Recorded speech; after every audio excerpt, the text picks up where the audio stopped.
આજના ટોપ સ્ટોકની વાત કરી લઈએ તો સૌથી પહેલાં કોટક મહિન્દ્રા બેંક 9% વધુની અપસાઇડ અહીંયા મધ્ય દેખાય છે. દરેક ફ્રન્ટ પર સારા નંબર્સ છે. નફા અને વ્યાજથી આવકમાં આશરે 10%નો વધારો અને એનપીએ પણ ઘટ્યા છે, એટલે પોઝિટિવિટી અહીંયા બનતી દેખાઈ રહી છે.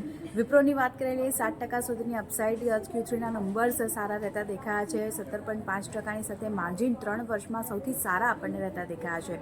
સાથે જ વાત કરી લઈએ ICICI લોમ્બાર્ડની તો અહીંયા એક મિશ્ર પરિણામના કારણે નેગેટિવિટી સ્ટોકમાં આપણને આવતી દેખાય છે. 0.5%થી વધુનું દબાણ સ્ટોક બતાવી રહ્યું છે. RBL બેંક દરેક ફ્રન્ટ પર નંબર્સ નબળા રહેતા દેખાયા છે. 2%થી વધુની વેચવાલી. નફો જે છે 86% ઘટ્યો છે. NIM પણ ઘટ્યા છે અને પ્રોવિઝન જે છે તે ખાસ કરીને બમણા થયા છે.